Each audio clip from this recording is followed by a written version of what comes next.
Chabana ye proteja kanga lokola lichombe na couveuse okomisinga lokola rescapa naufrage titanique kolina na ye diama Gisele Umba nana lobe yo mon amour téléfortifia de mon corps en cas de rechute alingaka na bondelaka elokola bebe ya moi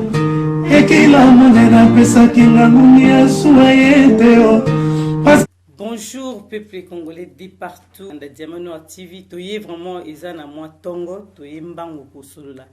Makambu ya mboka na biso, mais tozali na invité na biso tokosolola na ye totuna ye moi mituna parce que tomoni moi quelques makambu na réseaux sociaux likambu ya déjà o toyebi o ezoleka ya virus oyo tozanango mokili mobimba partout bo se protéger ndenge tolobi to se protéger mingi na maladie yamba to kotela bino image botala likambu nini oyo eleki pourquoi biso lelo tolingi to tuna ye est-ce que azali na virus ou pas tolanda na ba image des Congolais au bazar na virus ya corona. Franchement ils sont regrettables na ina informé ka opinion que ngana na Kinshasa nazoki avion wana te papita matomisa na balokuta na ye ya makosa na mona FCC yango ba échoua pour na lokuta na ye lelo d'ailleurs yemo soka zoki chance ya komata na avion wana na business class eza pona patron na ye o balaki na ye ya mbonga Moïse abosa na teke patron na soko neti lelo pour profiter na mbongo ya Moïse pa yaka na Congo maboko panga alaki travailleur ya Moïse Katumbi ndako biro azofata ya Moïse Katumbi donc Tilelo azolinga côté pour profiter. Le yo papitamba tika lokuta na wana osakana na ngate. Franchement, il faut garder ma distance. Toi ande imote. Omoni, tala yo moko na masque o lataki et ana taille na yote, oki yote. Vous mona. Donc s'il y a quelqu'un qui va contaminer les autres entre autres, oui, kozala yo po masque tala yo moko tala na photo mikagela ki singala se et kokate. Donc taille na yote. Il faut faire la fabrication spéciale pour la taille. Donc, il y a un problème. Maladie, oyo, et maladie, est sérieux. Il faut toujours prendre au sérieux. Ceux qui ont communiqué, la nègre est sérieux, pas battre les hommes boma. Pas trois autres coufa. Pour y a tout ça, dans le théâtre, nous devons l'occuper pour désorienter les Congolais. Ceux qui ont la virus, n'a pas annoncé. Pour l'instant, je ne fais pas partie à voyage. Dans la Kinshasa, na voyagé, mais il y a le voyage qui, il y a le lataki masque ma bé. C'est sûr, ceux qui ont la carte d'avion et que contamination est allée, et surtout aux Arabes en Europe. Ok, voilà, tozui yemoko en ligne, biso tolinga tozo information na source tozalina o biso surtout to benga raye toujours honorable Francis Kalumbo azali avocat, azali kuna na kin tozoye. Bonjour honorable. Bonjour Diamant Noir. Tolandi na banza yomo ko uti kolanda to comprendre te kanda eza makasi parce que na minute obiso tozali na kati ya banda ko tozo bimate et puis yo zali na RDC ozali sur place to yoki ke yo ozali na malade ndenge yo mozo expliquer sikoyo ezali nini leki to pesio maloba likambu ya virus. Merci beaucoup. Je crois que d'abord il faut que maladie ou ezali, eza maladie moko grave, ezoboma, mais tu as la possibilité à usala tout pour éviter ango. Alors biso ba leader, biso ba to tozu moi chance boche da biso moi micro poto sorola. O tozu moi chance à kokota na banda ka batu na ba téléphone na batu sans permission. Toye bakandeli to sorola, messagerie to kotinda pambate population zolanda biso. Nalandaki voice moko ezalaki pe kotambola kaka na ba réseaux sociaux oyo moto alobi ke papita balobi ke na kati ya avion donc balobaki mwa babuzo bake nga mpe nalaki na avion wana non et pourtant nga nazalaki na kati ya avion te. C'est comme ça que omoni na melai kosilika eza te ke maladi oyo ezozwa bato eza maladi ya soli te eza te neti oyo balobi moto ana sida to moto aza na boye me eloko tozoboya eza tellement grave ke tozoboya badesinformation. Mais faut informer batu likamba soronga lelo soki virus wana ezwinga na koloba na batu ke voilà ezwinga pour na permettre batu tout ba kwa en contact na ngai ba éviter base bichan pour te sauver batu mususu. C'est ça le vrai problème. Donc loko le sala makinde ngwana ya ngwana bomoni ke fallait quand même na recadrer na expliquer batu ke za bongo te puisque ngana voyager te na ke Lubumbashi te mais naza na Kinshasa. Mais na kati ya avion wana pe na ba camarade na bandeko ba ona ko benga ba frère bazalaki mpe na avion wana tozocompatir na bango eke tokosouhaite ke soki contamination ezalaki eke bazala nzamba batela bango bakoka kozala contamine te eke bazala na vie sauve parce que maladi wana esi ekoti awa na Kinshasa nakanisi tozoluite mpo ekende te nga nayaki Paris bata liboso ntango ndeko na biso Faustin oyo autaki Paris ayaki eke batuvaki alaki na malade eke ayaki na bacondition na telebaki ayebisinga j'ai sensibilisé la population na sensibilisaki ministère pour prise en charge na ezala malamu. Dieu merci, aujourd'hui a évolué malamu, batune batiaki en quarantaine. Dieu merci, ba épargné bango que bazui virus avec une telle rapidité prise en charge et surtout que lui était conscient, il est allé à l'hôpital, batumosu bakoye kofanda na bandako. Tokosenga epe merci, coup de chapeau. C'est vrai quarantaine est à qui difficile à qui kaya liboso, mais au moins il a épargné les vies humaines. Il a souffert au début, conditions malamu te ya kolala nango nini ya kolala nango, mais Dieu merci, azo évolué malamu. Les lots tokosura, on a bien toujours regretté. Bâtonnier Moukedou Mulumba, ancien conseiller politique, il a été Tsekedi, Aouti Kotika Biso, toujours, il semblerait na maladie à coronavirus. Toujours ba nouvelle et ça dit biso triste surtout que nga azalaka pe avocat nanga azalaki muntu oyo tozalaki na ye na kati ya collectif na biso poto défendre Moïse Katumbi d'abord na ba procès nyonso ya Moïse Katumbi elekaki awa na Congo bozalaki kolanda ye pembeni na ye na parquet tango Moïse azokende kosamba même temps to fallait que nous samba na Genève donc aza muntu cerveau munene ekei mais Dieu merci tozoyi quand même chance à voir la pembeni na ye ya kozwa mwa maele pembeni na ye ya kosala na ye pe ya kosalisa asalisa biso donc ezoboma ezopona te ezosala eloko te biso pe bino pe nous a confiné pour sensibiliser parce que au départ campagne d'intoxication eutaki na poto tanga nasalaki émission mpona fausse te o maladi wana eza te na Congo bozokosa eza eloko te non maladi ezali ezoexiste bato bakomi kokufa mais tozotala mikolo ekoya parce que na minute oyo tokosolola tozana ba bourgmestre o bazana maladi wana tozoboya kaka kotanga bakomo mpo bango bamitangi te tona baministre même na niveau ya province ville province ya Kinshasa baza contaminé baministre na likolo baza contaminé malheureusement ntango ndeko na biso ya liboso asalaki batangaki mais esiko bakotanga te bon c'est vrai que oyo aliki baloba alobi ben eza question ya santé na mutu ana droit ya secret ya médical soki aliki baloba te ya koloba te donc na minute oyo bakosenga bato nyonso bazala un peu à l'écart kobima kaka soki eza important le cas contraire moto abima te mais néanmoins kosala baspéculation si leloko eza te eza na ntina moko te eza pe bien te biso tofandi awa ntongo midi mpo mosala na biso eza kosensibilize population koyebisa bango bakeba kosenga mpe na bakonzi ntango ka emonani baluka batya bato na kati ya baconfine bango batala en sorte que prise en charge ya la malamu pamba te maladi oyo soki ekoti na niveau ekoti na poto awa na mboka na biso eza grave fo boyeba ke baoyo baye nango awa ya bato bandeko na biso bataki poto baye nango awa donc il faut tosala ke bakanalize nombre ya bato bazalaki baza nango mpo ekoka kose propage na basite te mpo mokonzi soki azwi yango aza na centenaire aza na domestique aza na bonne bango mpe ntango bakozonga bamemeli bato donc il faut vraiment toluka tosala nyonso tosoki tomoni ka ndenge wana ezali tolobi mpo sino te tokosila awa bani machine na barespiration biloko ebele eza te mais même soki ezali faut koevite kaka maladi wana parce que coûte ya soin awa na mboka na biso eza tellement cher to wana basécurité sociale te e nyonso wana mpe kaka elobi mpe te ke malgré baprise en charge ke moto azobika mpo mingi malgré bazozwa bango en charge bazotika biso donc tosambela kaka ke maladi wana esuka na Kinshasa esuka ndenge ezosuka na mwa bato bazwi nzambe abikisa bango et puis to avancer baproposition ezozala ebele donc yango tozotala ndenge nini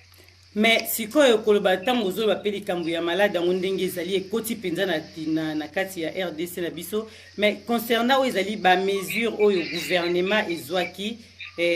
mpona likambo yango peuple makoki eza te ya kosaprovisionne déjà problème ya électricité na problème ya kofuta oyo ezali baloyer mpona baliaka kaka soki bango babimi peuple congolais est-ce que nini okoki koloba mpona situation difficile mpe compliqué wana oyo ekomi lelo peuple congolais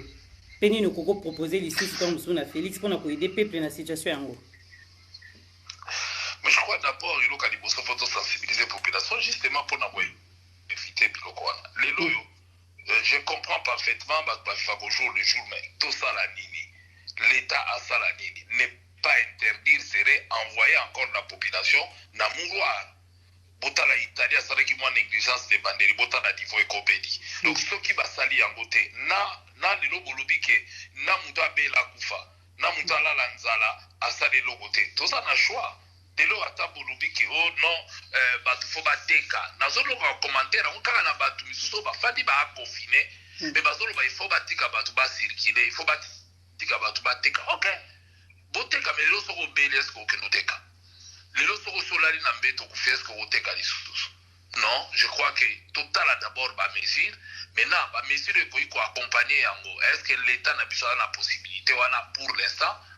Ndenge bino mo boyebi to dénoncer yango banda kala Kongo eza na mbongo ebele meki na la poche ba individu. Boyoki bino mo ba milieu bimaki awa. Ni na 100 jours à Pamba, bozwa un Libanais pour payer 57 millions. Atie na poche na epe ba kangi afandi. Muta bank abimisi 35 millions d'euros à pesi muta en espèce pour ba ekenda wapi elimwe. Bon, batango pe ba fandi ba ota ala mbongo elimwe donc aukangane mutema ebike na kofuta awa na corrompre awa et puis na suka na obiba botala kaka ke oyo muta bank oyo autorisa iba bimisa lelo ba bimisi na prison mai mukebai un député congolais élu a la liberté provisoire va pesa ka été mais botala foza la ga mopaya na mboka na biso tuzane titwara na mboka na biso te bo bapaya bazo bénéficier biso tuzo bénéficier te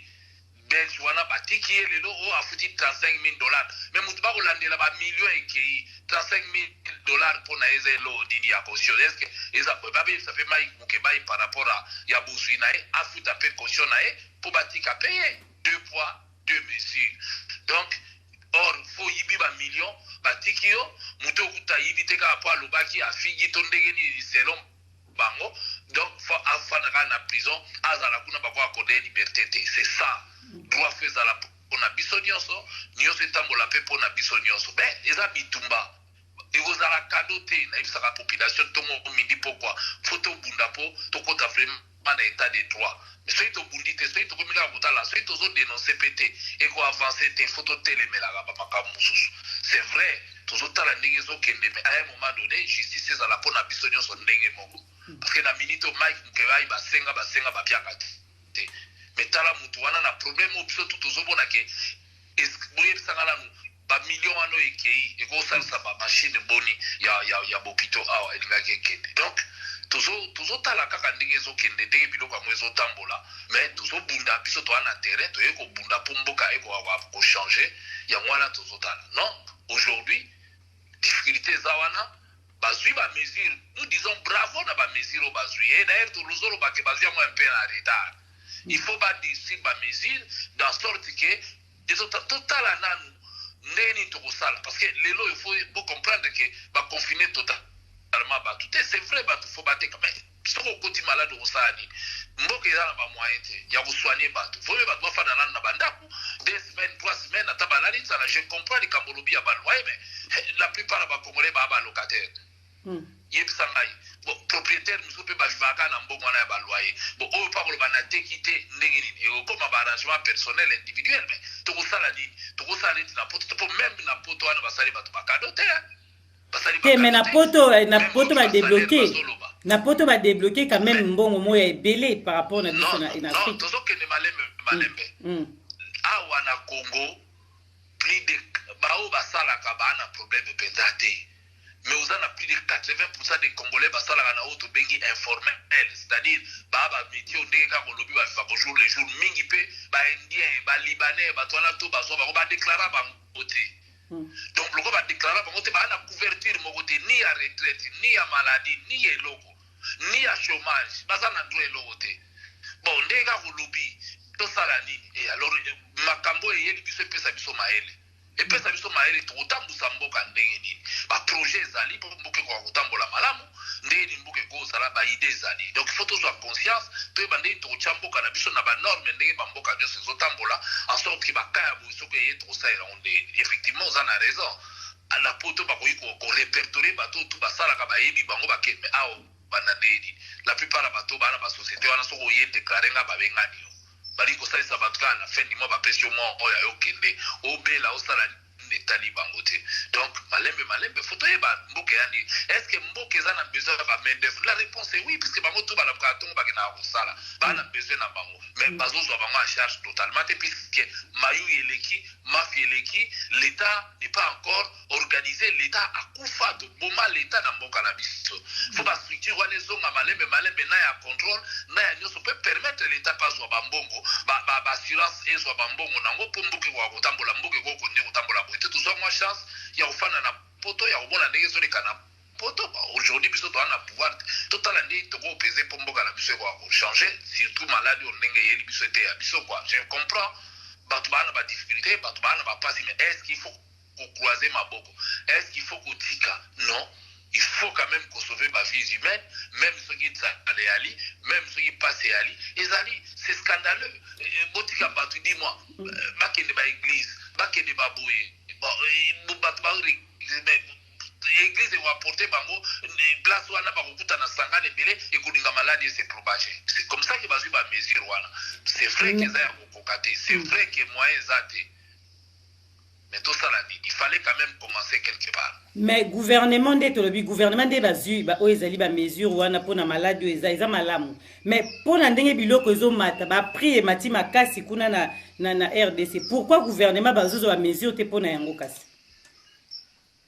Merci beaucoup, mais là il y a un problème, il y a gouvernement fatal là que babiloko matate, badine a matate, gouvernement a sévir puisque au moins cette fois-ci, le gouvernement a la possibilité de vérifier puisque les commerçants sont basés belete. A royer, qui place le bazo te kabilo ba mati pris nanko, aller à l'année liango.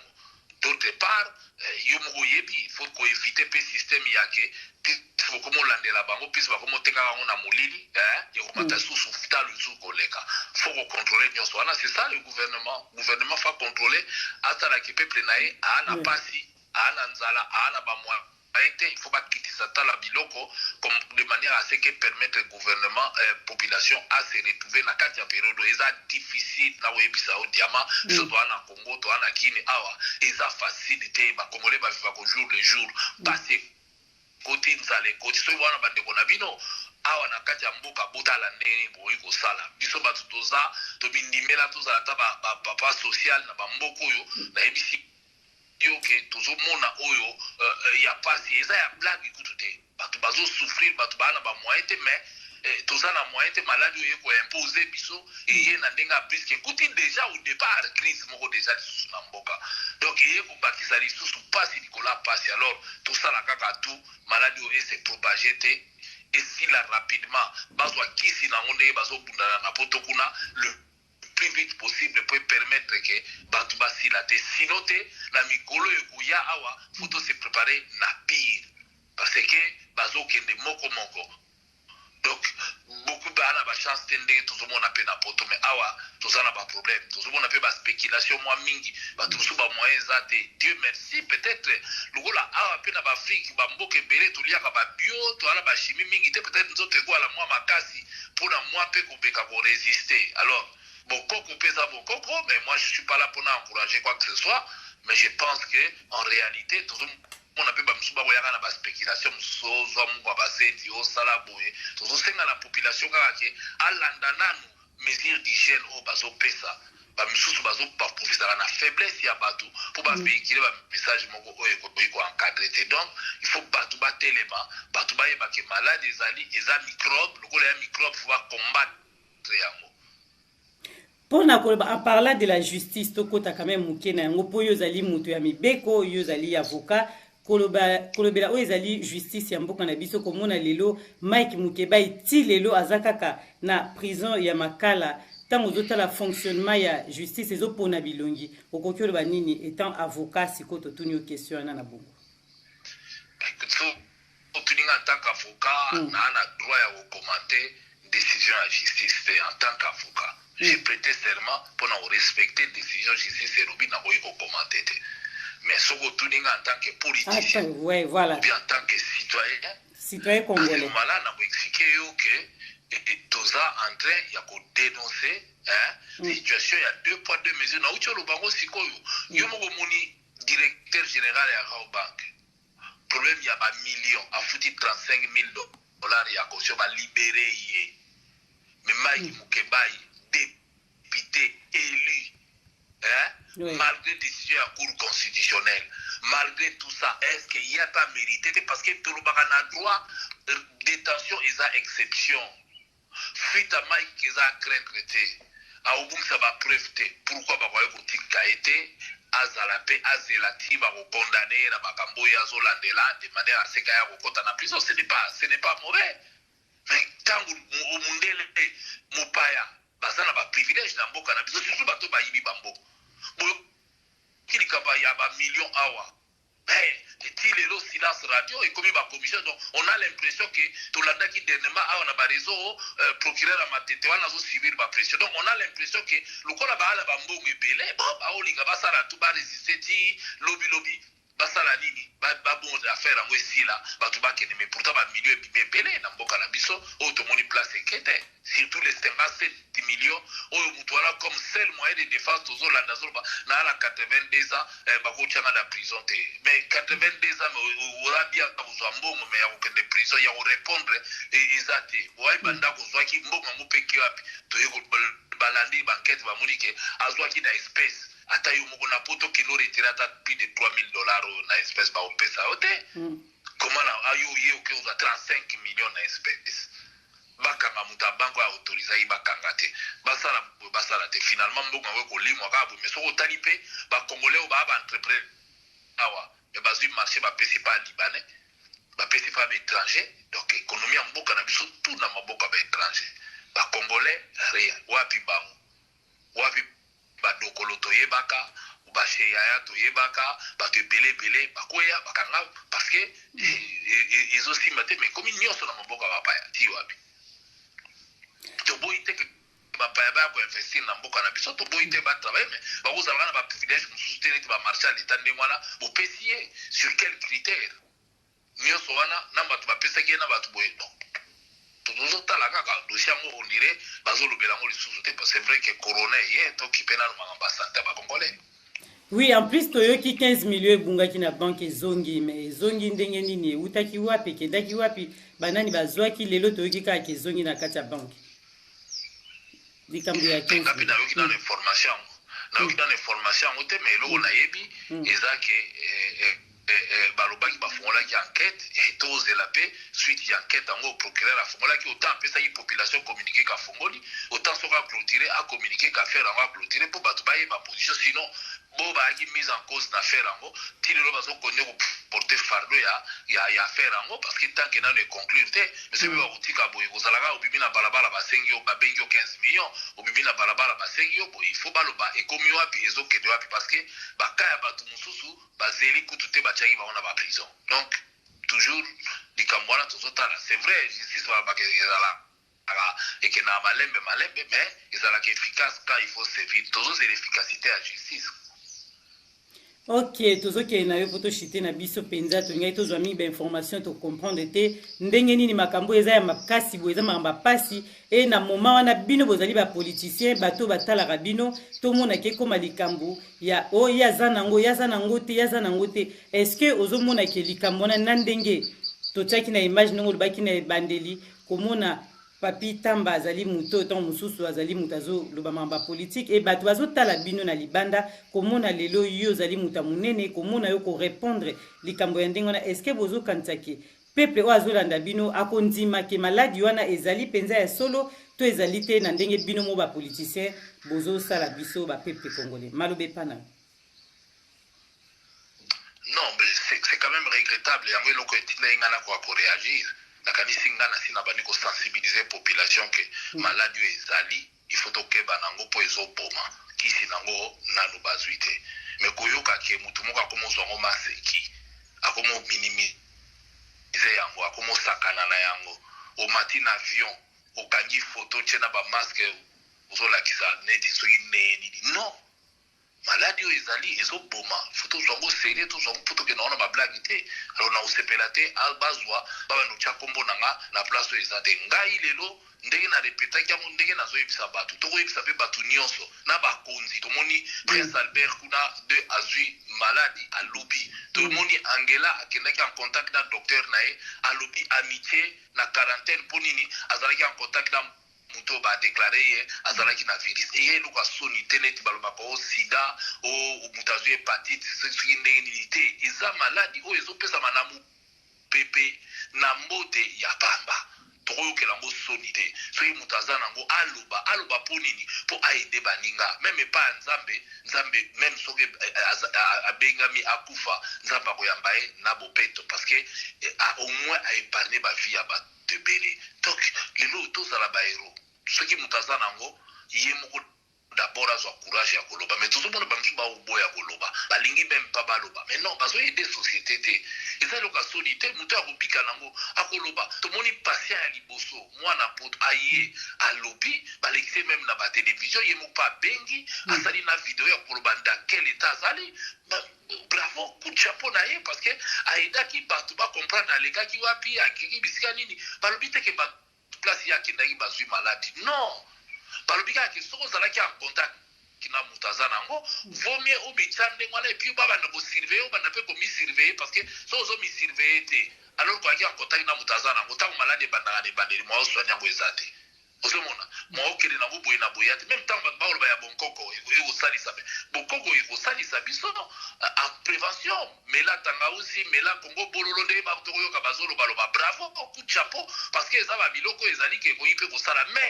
mais soki esi ekomi grave osala ndenge bon est ce que na kongo bololo nde okodetecte oza nango toza nango te il faut kokende mpe pa ya oyo mundele asala ezopermettre edetecte c'est vrai bakisi nyonso tozwaka eza sur base ya bokoko na biloko tozwaka ya bokoko na biso mwa baproduit ezali oyo mpe koyi kosalisa ekosala boye na boye mais biloko tozwango nanu na blague te tokende nango nanu na normal soki infection esi ezwi yo soigne mpe na kisi ya mundele mais lokola kisi eza te fo komekameka ndenge bato bakobeka bo bazobika bo bazokontinue mais il faut pas tozwa yango na ndenge maseki maladi ezali ezoboma tosi tokomi na 3 décès na mboka na biso mais na rappele kaka bato bayebake na France tobandaka na décès moko après tokomi na 2 après 3 lelo tokomi na baebele donc eyalaka ezobanda na malembe biso maladi oyo ezali importé bandi awa te tout comme na France eyalaki importé bato balaki kidiba bobosana teke toza bandeko na biso mingi bautaki bachine bautaki bauti bapoto bauti baplace ebele bayawa eke bamiso balaki en contact na bato wana la moindre des choses tosensibilize bango balala mawa ya baninga bawangana kaka teke naza na corona mpo eza maladi oyo ezosila soki bazwi yo en charge avant baevite ekende na bato ebele yo moko mpe meme oboyi kolobake naza nango alors mitya na quarantaine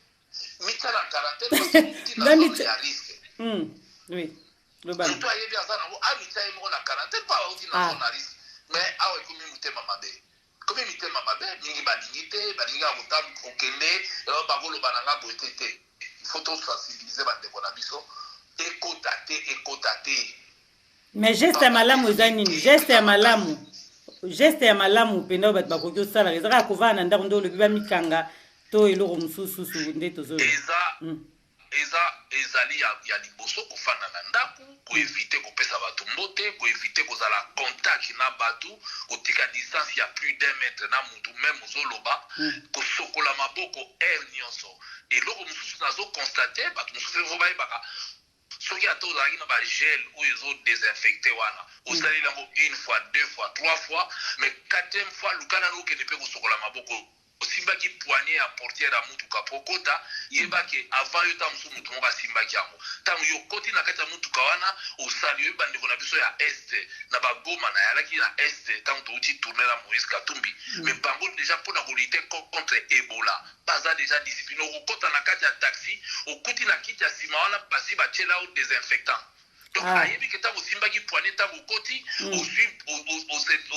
odesinfecte maboko na yo donc eloko wana ekoma automatique osimbaki dossier ya mutu oyebi te ye pa simba ki yango nani na simba ino uti osimba bambongo osimbi bakarte ya crédit osimbi bona boye otie désinfectant parce que ezovéhicule ezoleka toyebi ndenge ezoleka te ezaka na bacontact omoni donc il faut de temps en temps bato bakende na bageste wana donc awa ezali koévite d'abord kobimabima parce que au moins otikala oévite kokota en contact tomoni bato mosusu balobi ke na kati ya mutuka barespecte nombre ya bato bagarde distance bamisu bazoyoka te okuta na babisi mosusu bon chauffeur akoti si même chauffeur antigi bikokota me bino moko bato bozokota omoni koza supplément pourquoi koboya te parce que maladi ezotambola ekomamaka na misu te toyebi te nani azana c'est vrai maladie où toujours insister outil na bato ba outil libanda mais bato ba outil libanda bazana ba chauffeur bazana ba ndeko bamsu bazwaki ba taxi bamsu ba atinda ki mutu keno sombelanga boy donc et koki kokende alors au bout il y a 30 jours quand ça ba kangi ba tout après 30 jours ba monique ezo se propager après 15 jours ezo kendete ba prolonger muke en ce moment là ba komona ke bon et kena mo mingi te parce que pour l'instant, tout ça, la période d'incubation, pour bateau à Liboso, il n'y a même pas 15 jours. Donc, il faut compter 15 jours à partir du dernier, et que ma casse là, message télé qui te vaincre la maladie. D'où l'importance, il y a aussi une mesure drastique au Bazui. Au gouverneur de la ville à Kinshasa, à Outaki Kobakisake, na Wenze, Batubaki de sous-côté, Biloko, à part Biloko à Golia, pour Nini. Parce que soki bato baza ebele na c'était espace ekozala bato bakoteka na mwa distance coup de chapeau c'est le gouverneur et ba mesure ande wala nde tolingi bato bakontinue na yango kotambola babanda kotambolaka mutu ye moko ase discipliné parce que ntango ekomema oyo moko me kolinga pe te kopesa bato mosusu bazotika te bazocontinue na moto okutala mosusu 3 personnes na biso bakuti parce qu'il y a pas de policiers partout pona kolunga balandelaka bato me mutu ye moko faye bakazosala d'abord mpona ye mpona mboka na ye mpe donc tokosenga na bato parce que okoyeba te yango moni même docteur nini alobaki ke soki ekoti na basite ekokende na vitesse moko osakala te tolalaka na basalomon tokutanaka na bacoin na banini donc lokola bakangi babar bakangi baeglise bakangi biloko tu ya barassemblement plus de 10 personnes bato bakutanaka te yo moko soki oyo okuti bato baza deja ya koleka omilongoli ici Ok, honorable totuna yo mutuna o ezali pona likambo toza nango ya politique ya coalition FCC cash est-ce que ezali réussite pona yo tango ozotala eta mwana ya mboka ozana droit ya koloba pona mboka na yo to pesi yo maloba est-ce que tango ozotala non bon ngana parti da FCC cash te bango ba ebide ba okene mais jusque là tozomona ke coalition mais aussi baté eza contre nature et tigala be aussi baté et aussi baté par rapport d'abord il y a ambition les uns et les autres bazanango et surtout que toi un gouvernement moko éléphantesque comment gouvernement a 65 ministres eza budgétivore bomoni même avantage na mboka na biso bapesi lelo tozolela toana bakisi te mpona bato komela mais boyebi ke bancien président assemblée nationale bazotouche combien par mois bapesa donc bapolitisien bamipesi baavantage koleka population oyo eza ke population samawa osalaka te mais otouchaka alors que même simple chômeur oyo aza na même pas na $100 donc bango bazozwa bamillier alors que eza mawa donc à partir de là je pense qu'il faut que coalition oyo lokola bazana FCC na ndimite ke FCC ago tchana mutu na asala pona volonté ya peuple ton intérêt ya peuple te ba osala pona intérêt na bango ya momoni ba loi nyonso FCC azwaki apona ko avantager ba politiciens ancien président de l'Assemblée nationale toyoki bazo toucher so ba $50,000 par mois so iba combien donc ozomona ke ba pouelaki ancien premier ministre nyonso azo toucher so ki combien donc ba welaki komi pesa ba avantage donc FCC aza pona bango pas pona peuple alors kachaye le peuple d'abord omoni ke Maria Joannée Osimbate entre le peuple d'abord na bango est-ce que ba produire mbuma nini et la difficile pour produire mbuma malamu difficile. Ok, le bateau balanda kyo depuis bandeli tolingaki tozwa mo mituna toyeba ndenge mboka eleki tokomi na biso pena na suko kwa koyebisa ba peuple congolais nini oyo balandi yo lelo attends aposto suki sa tolobi boy bino tomoni bandeko mosusu basengi balobi bato nyonso baza na bambongo basangisa baede population avant que toloba motu na suka ba aider population botia bambongo motu na mutatia quelque chose to meka ko pe ko aider population est-ce que yo pe ndenge to bengara Francis Kalombo solution ozali parmi bandeko ba kosunga population lelo to yozota na musika pona bandeko na biso avant dernière question merci beaucoup je crois que ngana na terrain kosunga baninga fo mesana nango ngana mesana yango lo to salaka tous les jours to na besoin kutia kobelela te so ina ebisio ke pasi eza na mboka banda tongo batoto yambi o bazobenga o bana bapasi nzambe moko ayebi donc tozosunga toza obligé tobenga na solidarité oyo olobi wana parce que o bazokende misala te o bana bamoyen te toyebi ndeni baosala te donc franchement bamisusu bazangi na ya kosomba savon ya kosukola nango maboko baza nango te omoni baza nango te bozosenga bato basokola maboko na savon mais mingi mpe baza na savon wana te ekosave ekomi ya kobatela ekomi ya kokata ndambo donc toza na pasi oyo aza na mwa moke asalisa baninga en tout cas kote wana na kosenga d'ailleurs na mwa solidarité moko boye esalama mais okosenga na nani liboso bino bato apoto bozala kobikisa biso na mboka oyo mais lelo bino moko mpe boza na difficulté bino moko mpe boza confine bino moko mpe boza na bamoyen te ya kokendekende donc monde ate eza ya kotelema totia na mabondeli mais oyo aza nango akabola na baninga de manière à ce que bato moko te bakoka kozanga mais pasi ezali awa ndeko na nga nazoyebisa yo naza na Congo bato bazosouffrir surtout na maladie oyo eye toloba teke bamesure oyo bazwi mais bamesure bazwi ya mpo tosauve tobima na maladie mais maladie oyo ekobakisa susu pasi likolo ya pasi il faut tochanger comportement yango tokosenga d'abord même na gouvernement baréduire nombre baministre mpo tomoni utilité nango te eza kaka bato bafanda na kese ya l'état balakisa d'abord eza peuple et non bango ba réduire nombre parce que na Congo botika na mutu na bino ke toza na plus de 250 ministres parce que aujourd'hui chaque province bazana otie 26 provinces 10 ministres na province to komi déjà na 60 so baxi 60 oyo batie biso 65 komi déjà na ba 120 so otie donc au boni pena que 26 toana otie 10 toana déjà na 260 ministres na Congo 260 ministres donc oyo kaya ba province c'est que so baxi 65 comme déjà na ba 300 et quelques ministres, on a bien ministre. C'est comme ça qu'on tient ma cabinet là-bas. Et comment on a combien? Il faut qu'on réduise